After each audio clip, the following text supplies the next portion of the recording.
Bruce and his wife, Linda, were drinking on the terrace of their large house in the suburbs. Bruce, a 42-year-old accountant, had achieved great success in his profession and was promoted to the post of vice president of the firm. Their expensive home reflected his financial success. Linda, an attractive brunette of 26, looked younger than her age. Thanks to a disciplined regimen of exercise and diet, her figure was that of a woman 10 years younger. Her most notable features were her large bust and long, slender legs. Linda was a primary school teacher, but as Bruce's income increased, she stopped working. Bruce and Linda's sex was very enjoyable for him, but less so for Linda. Things improved somewhat for her when the couple plunged into the world of open relationships last year. Although, according to Linda, the guys were nothing special. The parties, however, became less and less frequent, and that was what the evening was all about. "I don't understand," Bruce said. "Sarah and Bill left first, then Marie and Jim. Now we meet less and less often." "Yeah," Linda replied. "It's frustrating, but I think I know the reason." "Is it true?" Bruce asked, surprised. "I think yes." "What's the matter?" "Well," Linda began with obvious hesitation, "the other day I was talking to Marie over a cup of coffee. Obviously the action didn't stop, but some of our friends went in a different direction." "What does it mean, in the other direction?" "Well," Linda continued, "I don't know how to say it. But mostly, some ladies began to find these evenings less exciting." "You're kidding," said Bruce. "No, I know you guys really like it, but Sarah was looking for excitement and began to find something new." "What?" "Well, it's a form of party where couples and singles mix and you get a wider age range." "So," Linda continued, "Sarah told Marie, and that's where they go. They say it is the most exciting thing they have ever experienced." "Who are these loners who go there?" asked Bruce. "Oh, young people are usually smart and attractive. I think that's what makes these kinds of parties more attractive." When Bruce returned with 2 fresh drinks, she took a sip, crossed her legs, and sighed quietly. "What's the matter?" asked Bruce. "Oh, nothing. Probably just too much to drink, and too much time has passed since one of our parties, so I'm curious." "You want to go?" Linda beamed with delight. Everything turned out to be even simpler than she had imagined. A few days later, Linda and Bruce were entertaining their friends Marie and Jim. It was late Saturday night, after a candlelit dinner at which there was not a word about a party. Now, relaxing in the balsamic summer night air and strengthened by wine, thoughts turned to sex. Bruce, for his part, was once again admiring the beautiful Marie, a 29-year-old blonde paralegal at a prestigious city law firm. It was Linda who turned the conversation to the Circle group.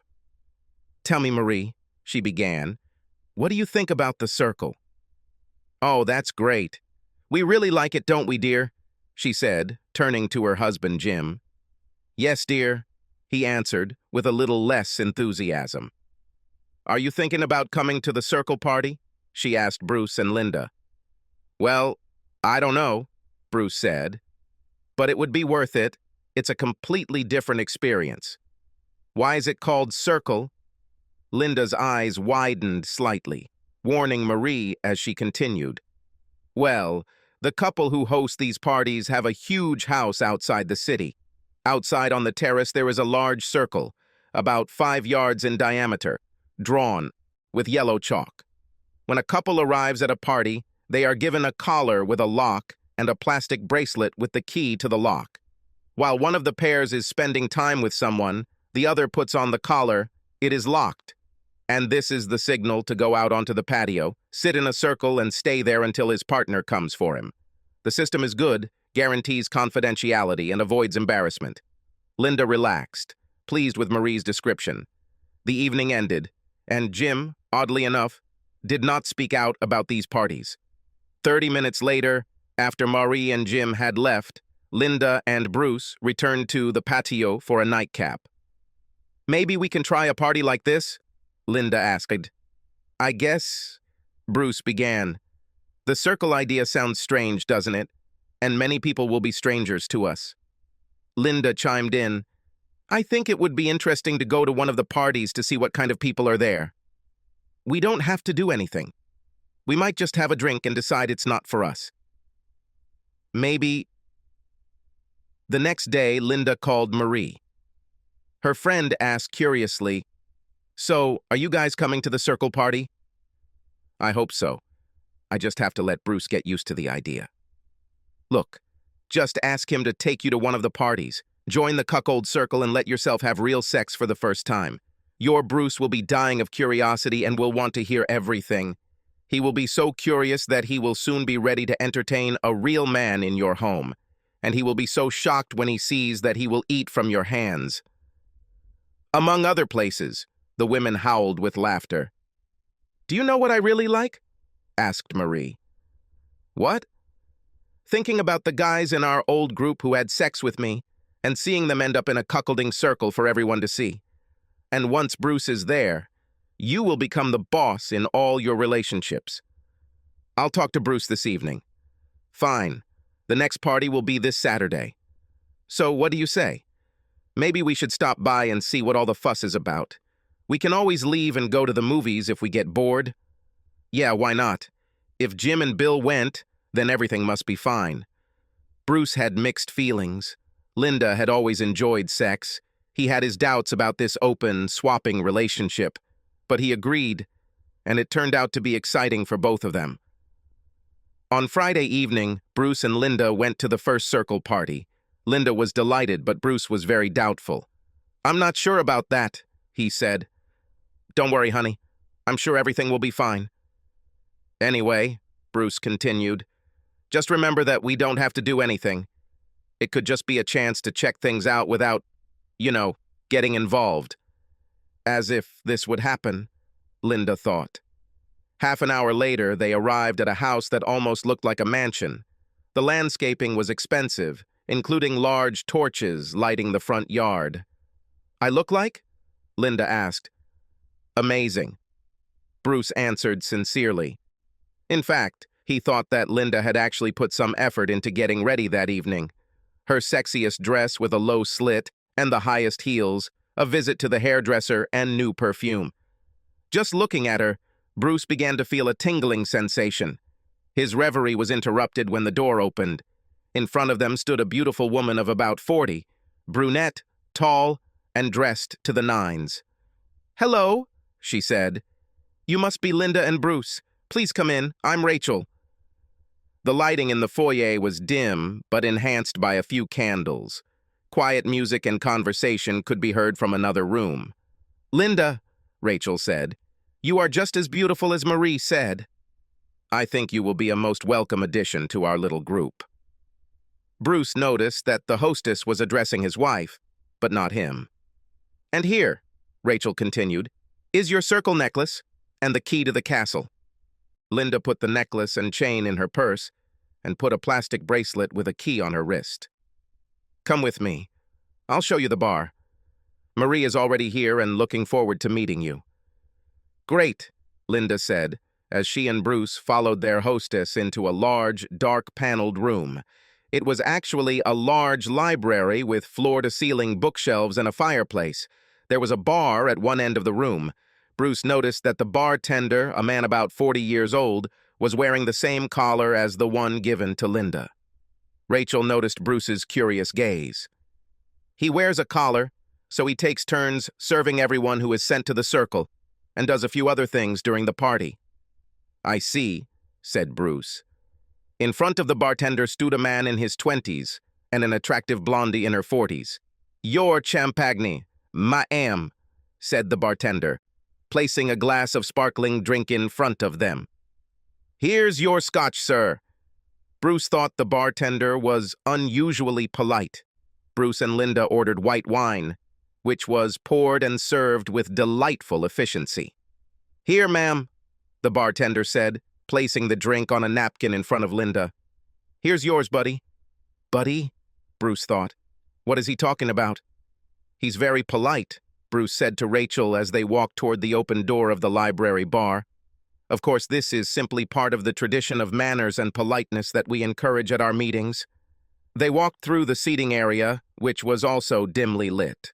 A couple sat on the sofa in the corner and whispered to each other. From this area, they entered a very large room that could be described as a party room, or perhaps a huge family room. There were 5 designated seating areas, a small bar in the corner, a dance floor, plenty of sofas, all interspersed with potted trees. The effect was complemented by candles and quiet music. On one side of the room were French doors leading out to the outdoor patio and backlit pool. There were about 20 people in the room, mostly gathered in small groups. "Linda," it was Marie. "Marie, hi," Linda said as they hugged. "I'm so glad you came. And you too, Bruce," she added with a smile. "Where is Jim?" Bruce asked, hoping to catch on to someone familiar.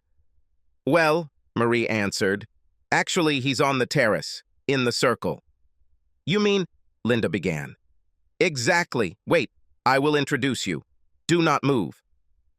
When Marie walked away, Bruce put his arm around Linda's shoulders. She shook it off when Marie returned with a handsome young man of about 20. "Wow," Linda whispered to Bruce. "Linda," Marie said, "this is Mitchell. Mitchell is my best friend, Linda." "Well, well," the man said approvingly, slowly and openly looking at Linda. "All Marie's friends."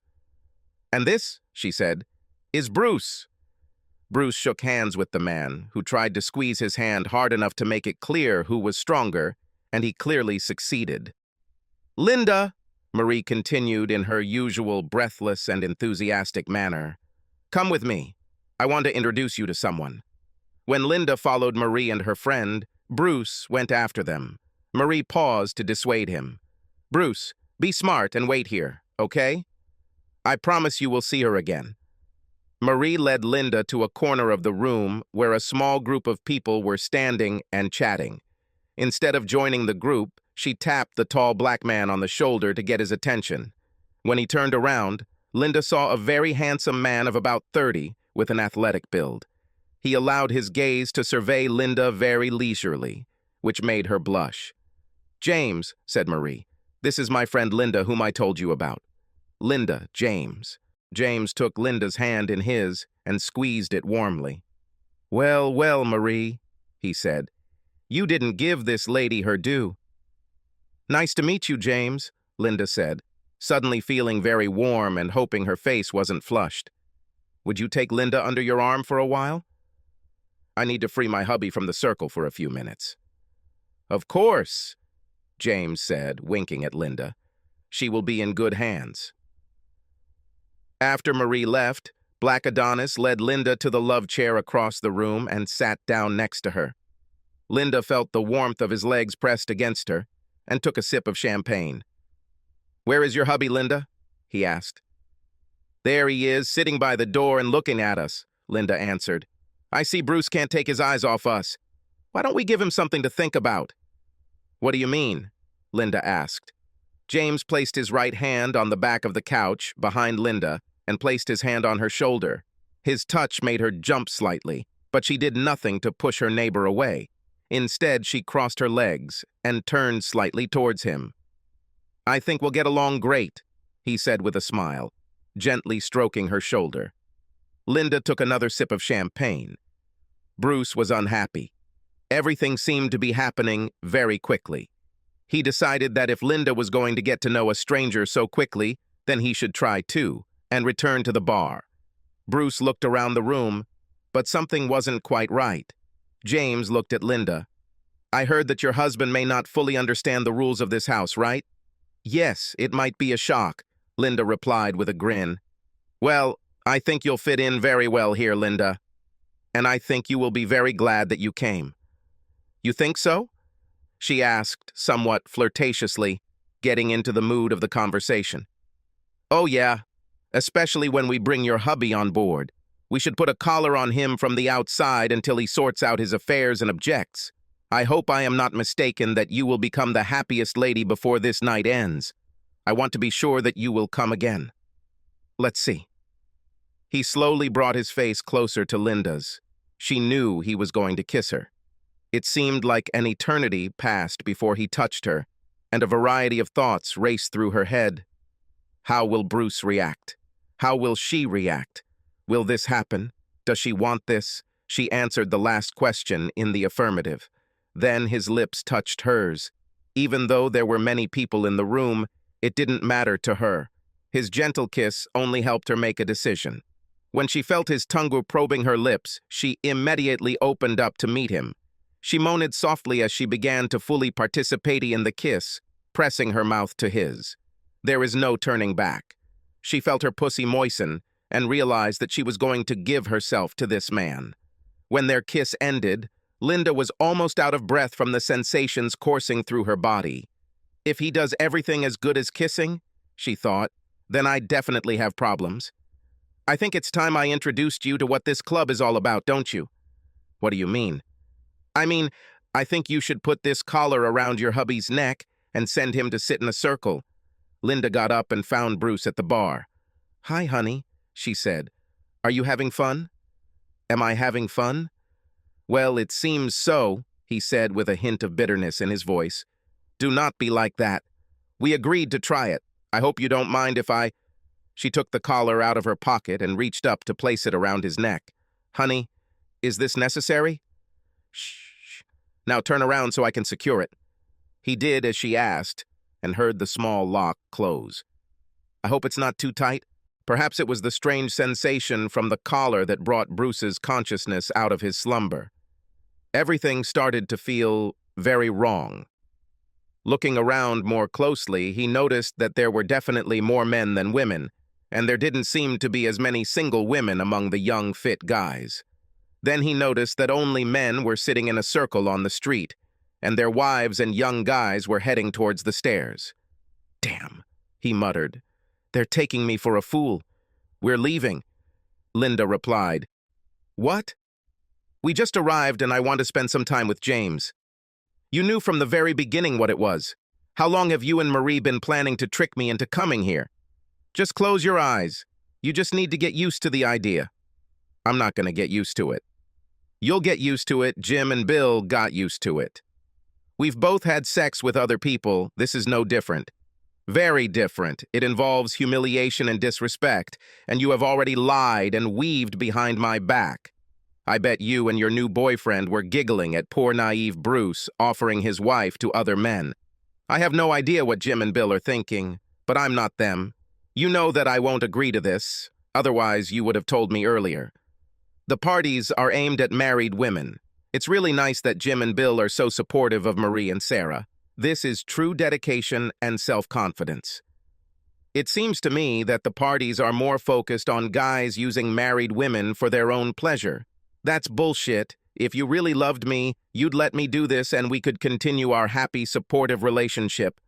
Linda smiled triumphantly as her husband's eyes dropped downwards. After what seemed like an eternal pause, he looked into her eyes. That's the problem. I love you and thought you loved me. I'm leaving. As Bruce moved towards the door, James approached him. Where are you going? You can't leave until I give permission. Bruce didn't answer. You should stay and see a real man having sex with your wife. Trust me, once you see it, you will know that you cannot compete. We'll break the rules and let you watch for the first time. Bruce looked at Linda, expecting a change of heart, an objection, anything. But there was none. He didn't like that this James guy took it for granted that he could get the better of his wife like that. He was annoyed with himself. But most of all, he couldn't believe that Linda was agreeing and seemed to be enjoying it. He turned to James. Are you going to try and stop me? It may not be as easy as you think. When James hesitated, he simply walked out, figuring Linda would follow him. Linda's thoughts were racing. She knew that she had to leave with Bruce, run after him, and try to improve the relationship. Some of the things he said made her feel awkward, but she was furious that Bruce had embarrassed her in front of everyone. Why couldn't he be more like Jim, even though she didn't think much of Jim? Sarah and Marie were suddenly nearby, chatting incessantly, confirming how unreasonable Bruce was.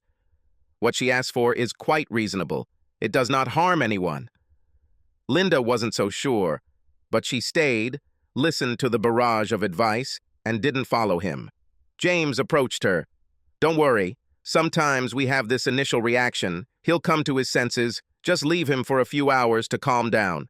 You can still get what you came here for, but you can deal with Bruce tomorrow. Let's go upstairs." She hesitated, but then accepted his offered hand. A few minutes later, Linda stood in the center of the room, and her future lover James sat in an easy chair and looked at the sexy wife who was about to become his. He always liked the first time best, and a fight with his husband made everything even sweeter. He wondered if she would be scared when she saw his huge manhood. Would she scream or cry? In any case, he was sure that she would become a convert, and he was looking forward to this moment.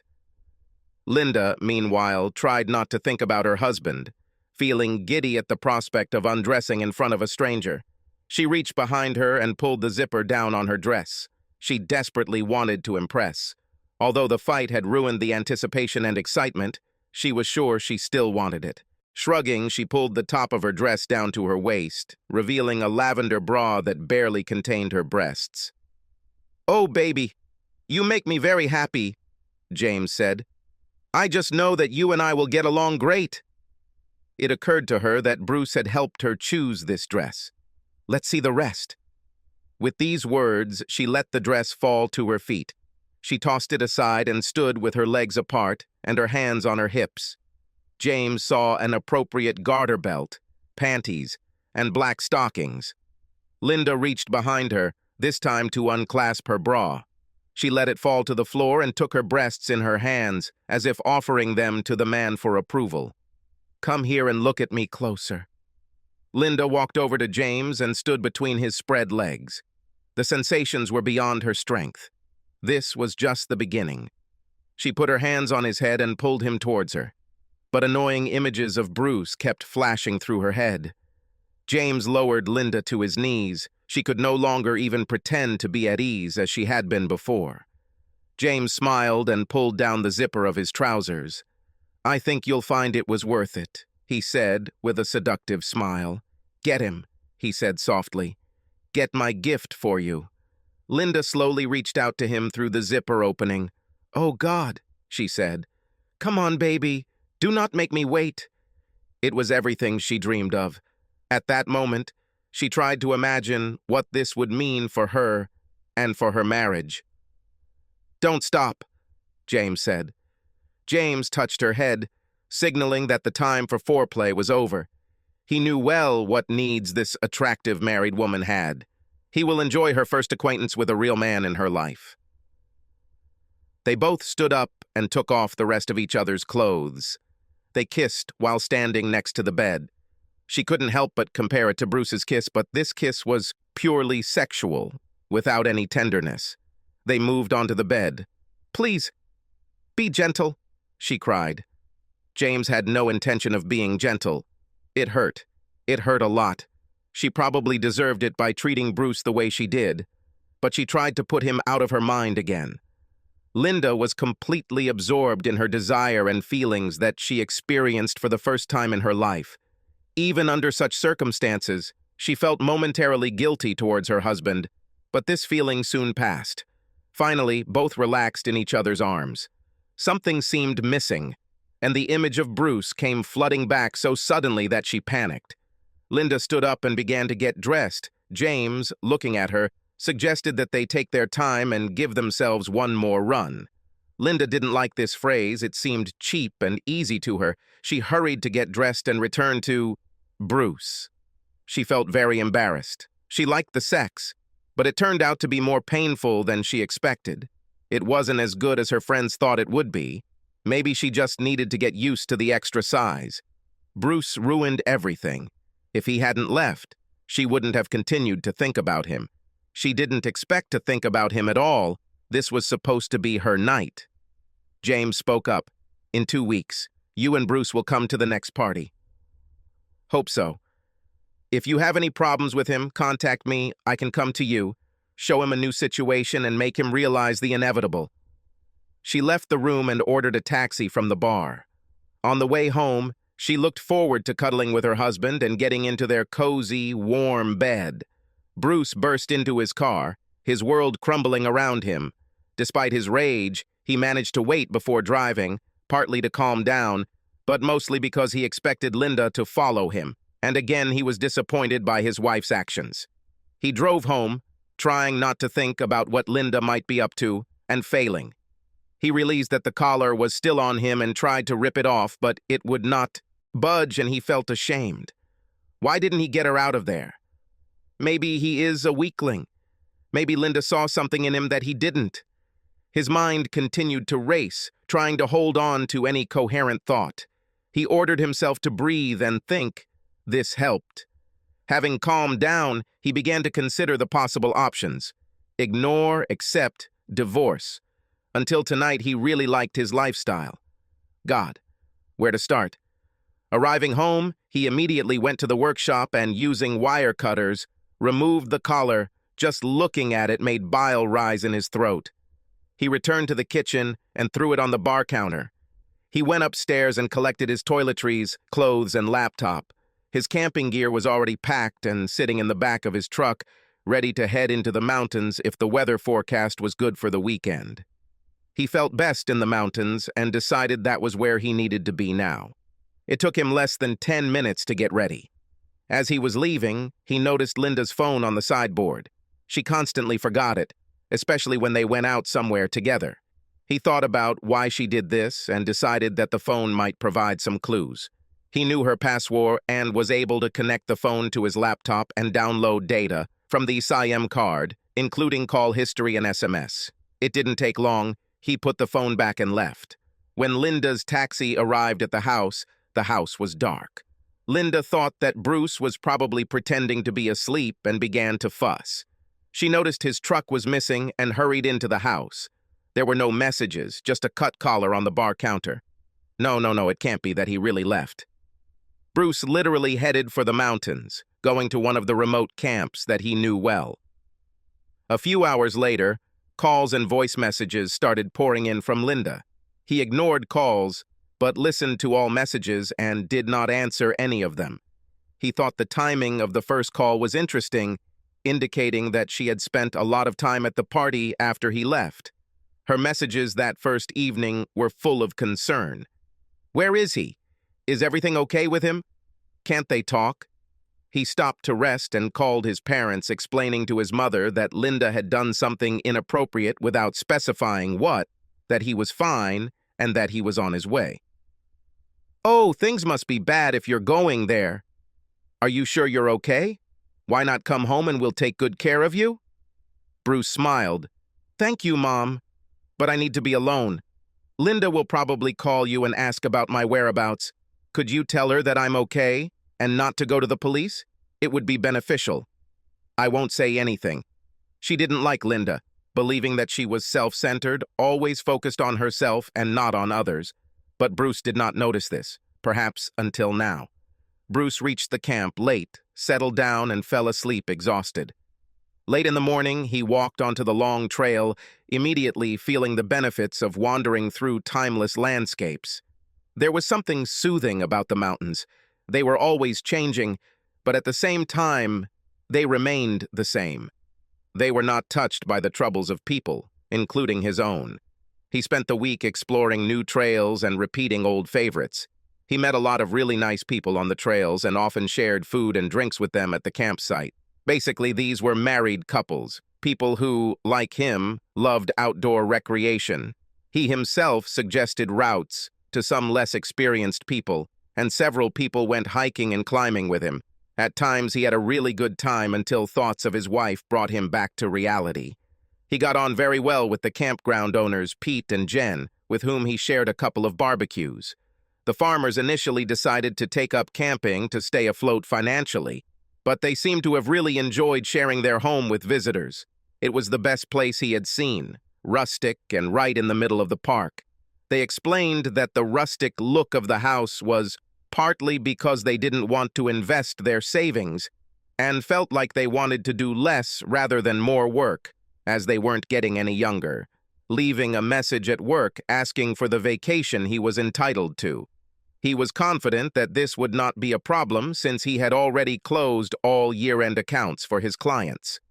In the following days, Linda's messages became increasingly angry, demanding that he tell him where he was, that he should come home, that he was acting like a child and should grow up.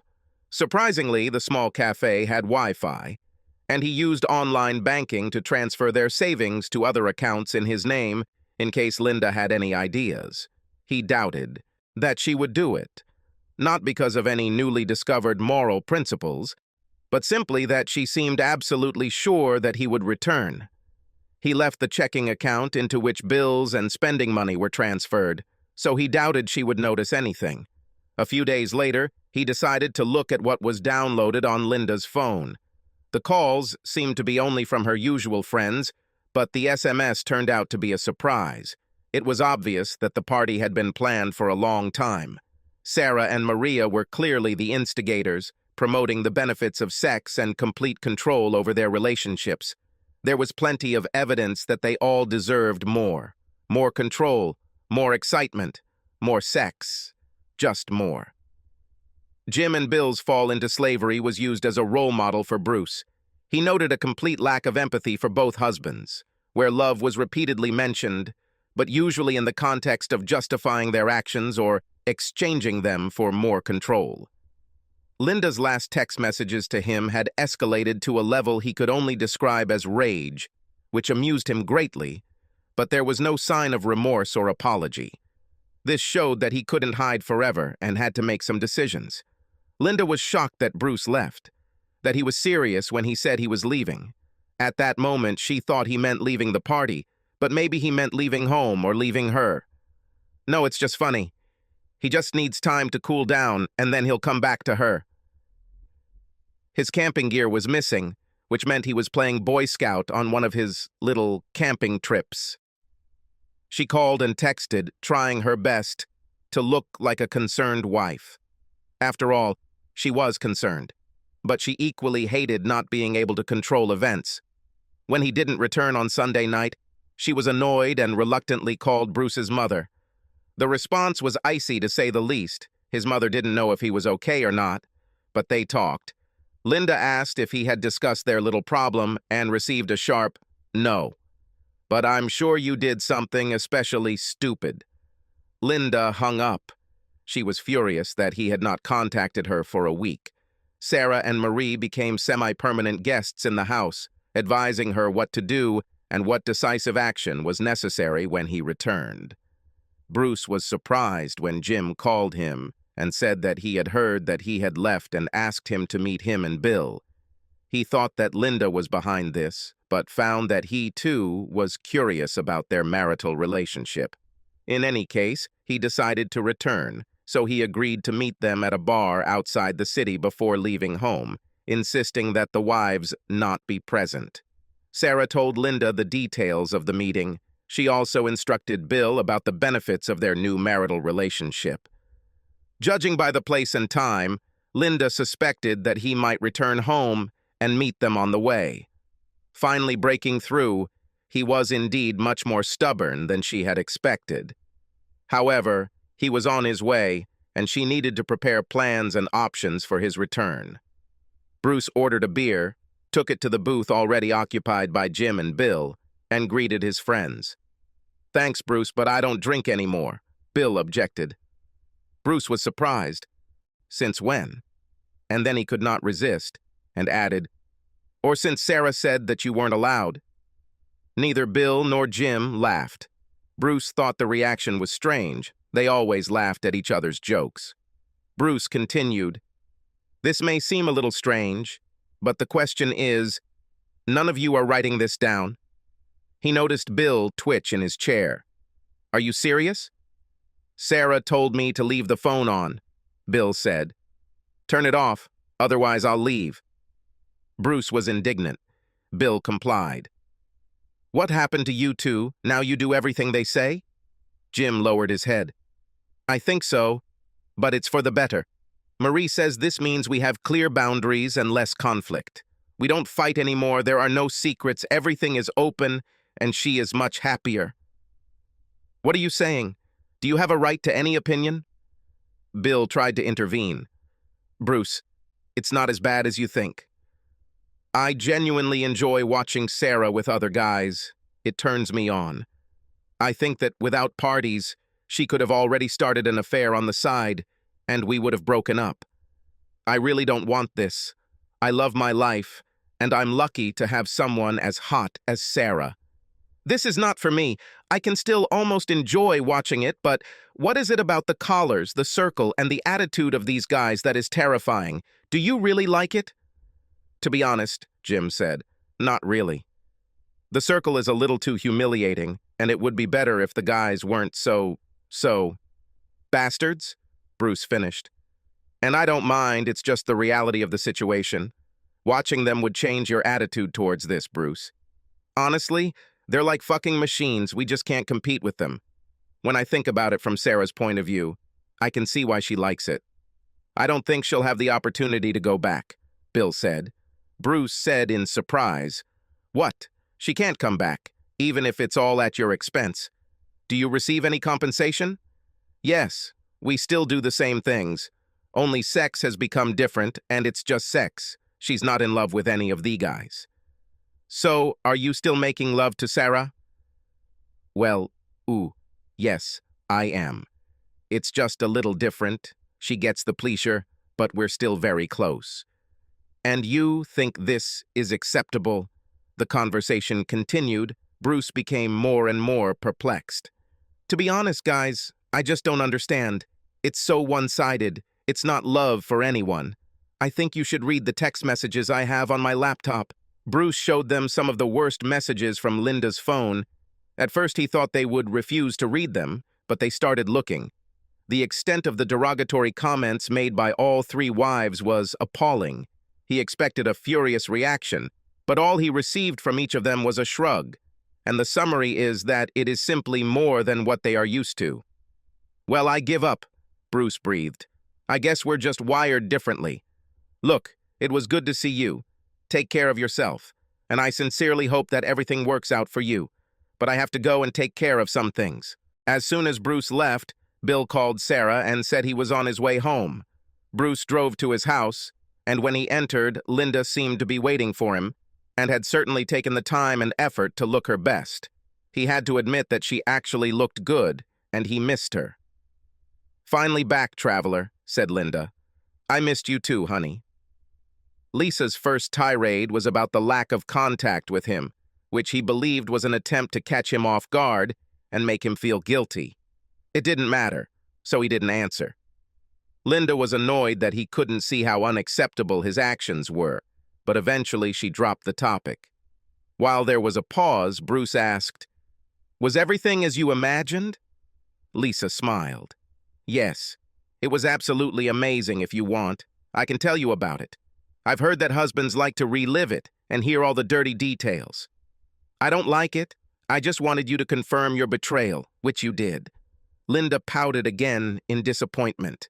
This is actually difficult to explain since you did not participate in it as part of a couple. It was something for me, and it wouldn't have affected us at all, or it wouldn't have existed unless you left in anger. Just at that moment, a car pulled up. Bruce was amazed to see Marie, Sarah, and James coming out. What's wrong with you and your conspirators, Linda? Bruce asked. I can't believe you're using me again.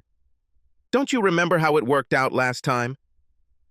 All three walked straight into his house, which angered Bruce even more. James sat arrogantly, while Marie and Sarah began to reproach Bruce themselves. To be honest, he hardly listened to them, caught something about how upset Linda was, about benefits, about sexually satisfied wives, extremely happy wives, that they deserve it, and Jim and Bill couldn't be happier. Bruce burst in. Are you sure about that? It seems to me that you set them up and didn't bother to ask. They denied sex to get their way. I can't understand why you would treat anyone this way, let alone the ones you claim to love, but congratulations. You succeeded. You humiliated the men you claim to love, but you won.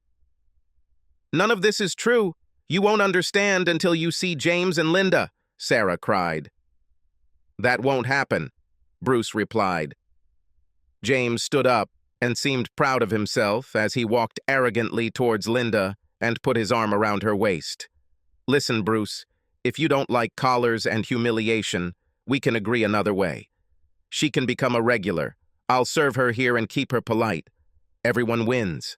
Now why don't we go upstairs and then you'll realize that Linda doesn't really have much of a choice. You should get out of my house. James responded, Tell you what, why don't I call Mike and invite him to the party? Now we'll do all three.